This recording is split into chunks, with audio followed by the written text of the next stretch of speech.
Hi grade 5s, how awesome that we get to do a project this week. And for the technology part of the project, I'm going to teach you a few basic things about using Microsoft Word so that you can make your project look awesome. When you open the program, the screen will look more or less like this. It might look a little bit different depending on what version of Microsoft Word you have. Before you start, you can go at the top here by Layout and click on Layout.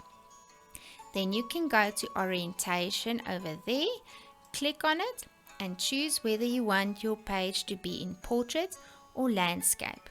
I'm going to choose Portrait. Next, you can click on Margins on the left and choose how you want your margins to be. Margins means how close to the edge it will start typing. If you look over here, there's a little line. It's normally flashing and it will show you where it will start typing. See if I type. So I want it to start typing a bit closer to the edge. That way I have more space to use on my page. So I'm going to choose narrow. Next, you can click on Home at the top and choose the font you want to use. Over here is the font, and if you click on the little arrow, it will show you all the different kinds of fonts you can use. You can scroll down and there's many more to choose from, and it shows you what it will look like. Choose a font that's easy to read. These three, for example, will be quite difficult to read. I'm going to choose this one. That's the font I normally use for your projects and assessments. Next, you can choose the size of your font. I normally use 11 for your worksheets, but right now I'm going to choose 18 so that my heading and my name can be nice and big. You can also change the color of your font if you want. Over here, you can click on the arrow and there's many different colors you can choose from.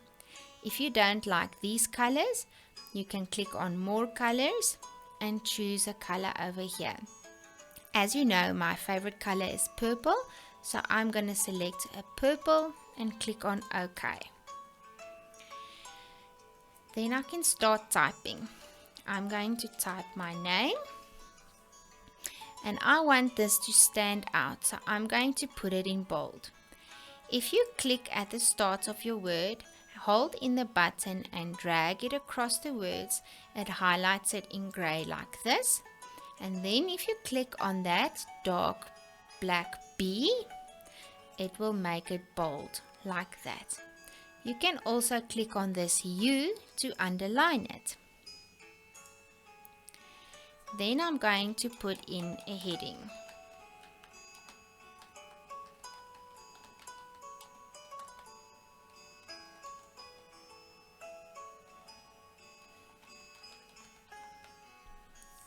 Okay, now I'm ready to start. If I press enter, it will go to the next line. I'm going to press enter again because I want to leave a space before typing again. Now I don't want it underlined and bold anymore, so I'm going to click on underline and bold again, and I'm going to change the color of my font to blue. Let's look at the example that I gave you. First you have to put your name, then you have to put your pictures of your raw materials, your process, and your processed material or your final product. So you can either just paste in the photo or you can put it in a frame if you want. Your parents can help you with that part. First I need to type the heading raw materials. I'm going to go to the file where I saved my pictures. Here's my ingredients. I'm going to right click on it, scroll down to copy and click on copy. Then I go back to my document, I right click and I press paste. There it puts my picture.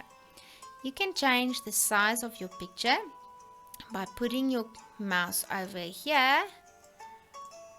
Oopsie, click on it so that you see these little dots. If you go to the corner, click and hold in, you can move it to change the size like that. Now I'm going to press enter to go to the next line, and I'm going to type my next heading, process. Let's put a colon. I forgot the colon over there. Okay, enter. And now I'm going to put my other picture where I am baking. Right click and copy. Right click and paste. Oops, that's a little small. So now I click on the paper, on the picture, go to the corner and drag it out to have the same size as the other one. Then I'm going to type my next heading, processed material.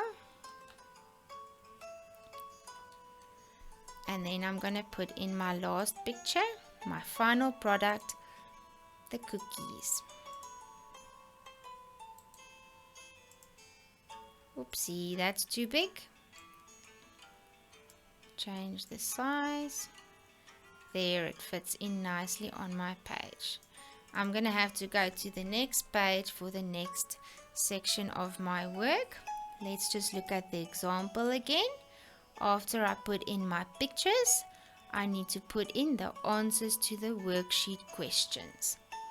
So now I'm going to type a next heading, answers to worksheet questions. Okay, now I can change my font to be a bit smaller. I'm going to make it 12 and I'm going to type my answers in black. Number 1, then you type your answer there. Oopsie, answer. Number 2, answer. Number 3, and so on until you're done. And that's it, guys. I hope it helped you. You can watch this video over and over and you can pause it in between. Remember, your parents are allowed to help you a little bit, but try and do most of it yourself. You're going to learn much more by doing it that way. Have fun, guys.